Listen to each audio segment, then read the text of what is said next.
चंपकलाल की एक किराने की दुकान है जो मेन रोड पर है। उसकी दुकान बहुत ही अच्छी चलती है, इसलिए उसने अपनी दुकान में 3 वर्कर रखे हुए हैं। वो तीनों भी बहुत अच्छे से काम करते हैं। तीनों का नाम है चिंकू, मिंकू और टिंकू। चंपकलाल को भी अब उन पर बहुत विश्वास है, इसलिए एक दिन जब उसे काम के चक्कर में बाहर जाना पड़ा तो उसने जिम्मेदारी उन तीनों को दे दी। सुनो तीनों, मुझे किसी काम के चक्कर में बाहर जाना पड़ रहा है। मैं थोड़ी देर में वापस आऊंगा। तुम तीनों मिलजुल कर काम करना और दुकान को अच्छे से संभालना, ठीक है? ऐसा कहकर चंपकलाल वहाँ से चला जाता है और वो तीनों दुकान को संभालते हैं। पर जब कुछ देर बाद चंपकलाल वापस आता है और अपने पैसे का बॉक्स खोलता है तो वो देखता है कि उसमें से 5,000 रुपए गायब हैं। उन्होंने तीनों से पूछा तो तीनों ने सीधा सीधा इनकार कर दिया। इसलिए चंपकलाल ने डिटेक्टिव जे को बुला लिया। डिटेक्टिव जे आकर उन तीनों से पूछताछ करता है तो टिंकू वर्कर कहता है, सर, जे ब्लॉक में एक मैडम का फोन आया था। उन्होंने घर पर राशन की डिलीवरी मंगवाई थी, तो मैं तो उन्हें उसी की डिलीवरी देने गया था और अभी थोड़ी देर पहले ही आया हूँ। मुझे नहीं पता सर पैसे किसने चुराए। डिटेक्टिव जे ने मिंकू से पूछा तो मिंकू बताता है, सर, दुकान का कुछ जरूरी सामान खत्म हो गया था तो मैं तो वही लेने गया था बाजार से।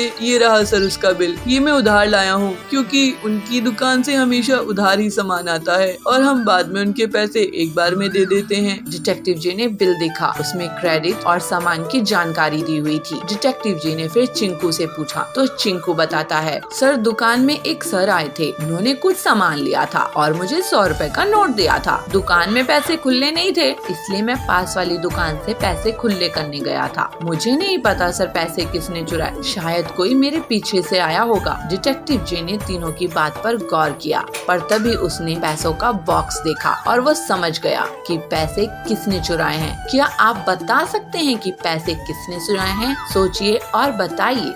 डिटेक्टिव जे ने ध्यान से पैसों के बॉक्स को देखा तो उसमें तो पहले बहुत सारे पैसे खुले रखे हुए थे। इसका मतलब चिंकू झूठ बोल रहा है। डिटेक्टिव जे ये समझ जाता है और उसे पकड़ लेता है और उसके पास से वो 5,000 रुपए भी मिल जाते हैं, लेकिन चंपकलाल उसे काम से निकाल देता है। चिंकी को अपनी कॉलेज की फीस भरनी है, इसलिए वो बैंक जाती है और बैंक से 20,000 रुपए निकाल कर ले आती है और उसे लाकर अपनी ड्रॉर में रख देती है।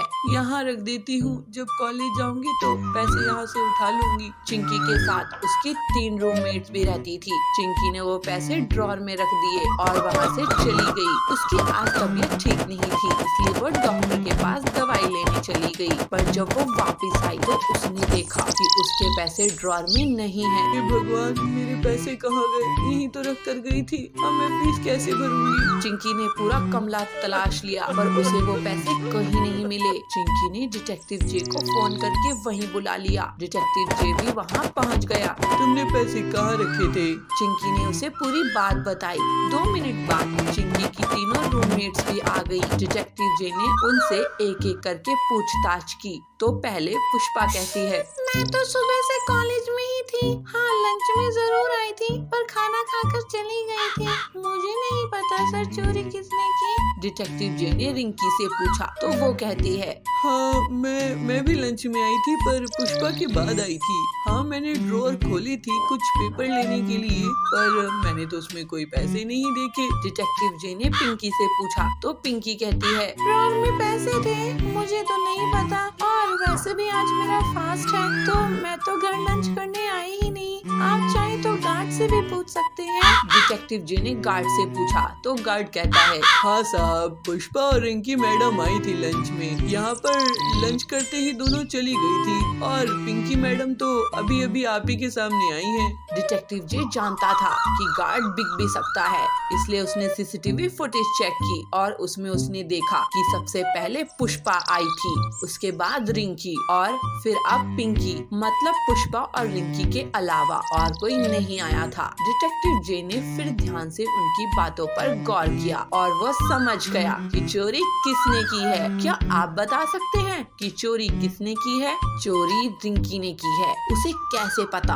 कि पैसे ड्रॉर में रखे थे? ड्रॉर वाली बात का तो जिक्र हुआ ही नहीं था, बस यहाँ बात हुई थी कि चिंकी के पैसे चोरी हुए हैं। हाँ, थोड़ा शक पिंकी पर भी गया था, पर हो सकता है उसने रिंकी की बात से अंदाजा लगाया हो कि पैसे शायद ड्रॉर में रखे हो, इसलिए उसने ड्रॉर वाली बात कही हो। और सीसीटीवी देखने पर भी पता चल जाता है कि पिंकी सबसे बाद में आई थी। इससे अब डिटेक्टिव जी को सब साफ हो गया था। डिटेक्टिव जी ने रिंकी के बैग की तलाशी ली तो उसे उसमें ही पैसे मिल गए। हाँ, मैंने ही पैसे चुराए थे क्योंकि मुझे पैसों की बहुत जरूरत थी। मुझे भी अपने कॉलेज की फीस भरनी थी और मेरे मम्मी पापा ने पैसे देने से मना कर दिया था, इसलिए मैंने ये चिंकी के पैसे चुराए। Chinki, I am sorry. Chinki ने उसे माफ कर दिया, लेकिन उसकी गलती की उसे सजा जरूर मिली। डिटेक्टिव जी ने की केस सॉल्व कर दिया।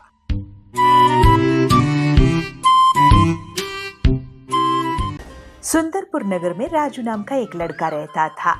वह बहुत चतुर था। उसने बहुत सी कलाएं सीखी।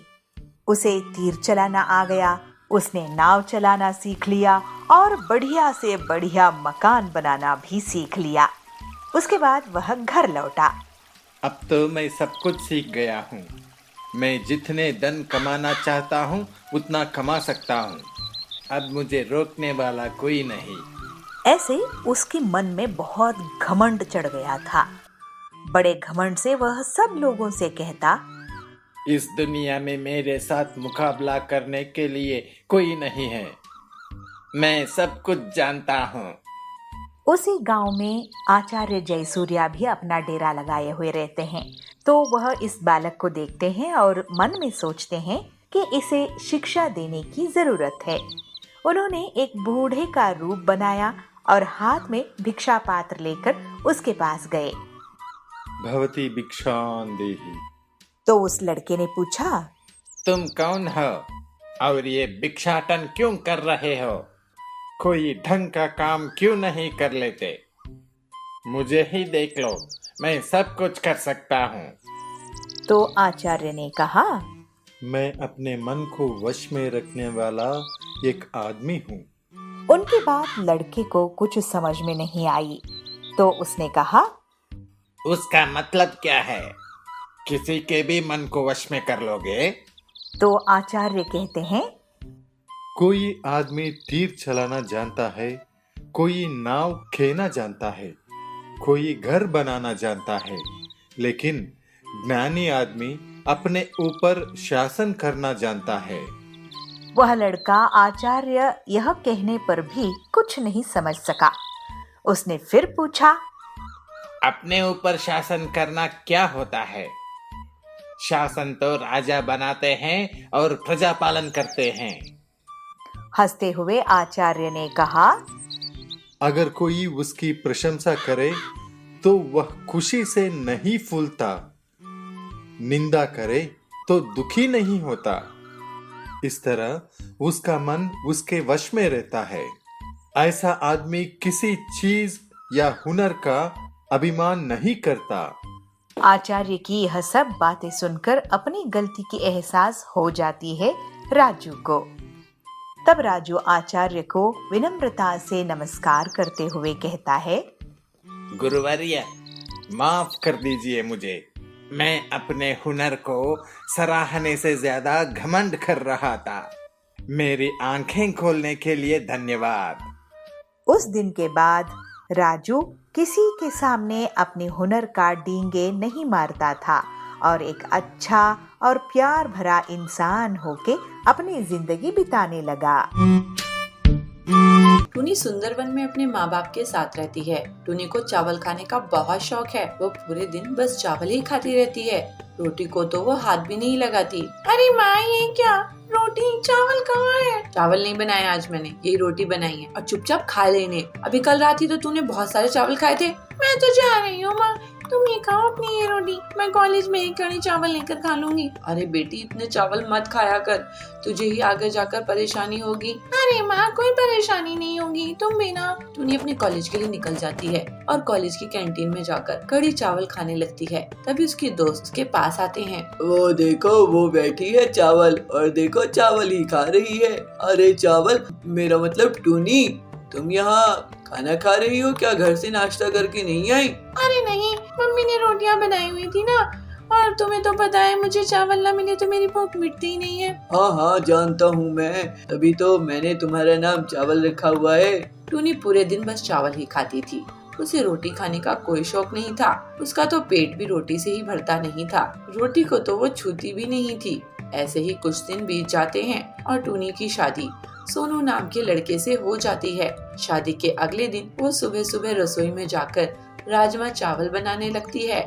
जब उसकी सास रसोई में आती है तो उसे देखकर कहती है, अरे बहू, क्या बना रही है तू आज? माँ जी, मैं तो राजमा चावल बना रही हूँ। क्या राजमा चावल? अरे बहू, आज तो तेरी पहली रसोई है, तुझे तो आज कुछ मीठा बनाना चाहिए था। ये तो क्या बनाने लग गई? माँ जी, सोनू जी को बहुत भूख लग रही थी, तो उन्होंने मुझसे कहा कि उनका राजमा चावल खाने का मन है, तो मैंने बना लिए। अच्छा, लेकिन पहले तो कभी मुझसे चावलों की उसने फरमाइश करी ही नहीं। चल बना ले, और हाँ, कुछ मीठा भी बना लेना। टूनी राजमा चावल बनाने के बाद थोड़ी सी खीर भी बना लेती है और अपनी सास को देती है। उसकी सास को खाना बहुत पसंद आता है और ऐसे ही समय बीतता जाता है और अब टूनी हर रोज चावल ही बनाकर बैठ जाती थी। वो रोटियां तो कभी बनाती ही नहीं थी और रोज चावल खाकर उसकी सास भी अब उब चुकी थी। एक दिन, माँ जी बताइए, शाम के खाने में क्या बनाना है? मुझसे क्या पूछ रही है? दाल चावल बना ले। माँ जी, आप ऐसे क्यों कह रही हैं? तो कैसे बोलूं? तू तो हर दिन यही चावल बनाकर बैठ जाती है। अरे फोन पर इतना कुछ देखती है, कुछ सीखती नहीं है क्या उससे? अच्छा, तो माँ जी ये बात है, अभी आती हूँ। टूनी रसोई में जाती है और जाकर वेज बिरयानी बनाकर लाती है और अपनी सास को देती है। ये लीजिए माँ जी, आपकी नई रेसिपी वेज बिरयानी। अरे इसमें भी तो चावल है। माँ जी, मैं क्या करूँ, मेरा चावल के बगैर गुजारा ही नहीं है। चावल ना खाऊं तो पेट भरता ही नहीं है। और तू चावल बना लेती है तो उससे हमारा पेट नहीं भरता। तू हमारे लिए रोटी बनाया कर। ठीक है माँ जी। ऐसे ही टूनी अब रोज उन सभी के लिए रोटी बनाती और खुद के लिए चावल। लेकिन ऐसे ही चावल खाते रहने की वजह से उसके अंदर आलस और बढ़ता जा रहा था। एक दिन उसकी सास उससे कहती है, देख बहू, इसका तो एक ही इलाज है, अब तू चावल की रोटी खाना शुरू कर दे, नहीं तो तेरा शरीर ऐसे ही फूलता जाएगा और तू आलस की पिटारी बनती जाएगी। चावल खाना इतना अच्छा नहीं होता, ठीक है ना? चावल रोटी के मुकाबले जल्दी गल जाता है और तुझे भूख भी इसलिए जल्दी जल्दी लगती है। तू अब से चावल की रोटी बना के खाया कर। ठीक है माँ जी। अब से टूनी चावल की जगह चावल की रोटी बनाकर खाया करती और इससे उससे चावल खाने की बीमारी से मुक्ति मिल गई।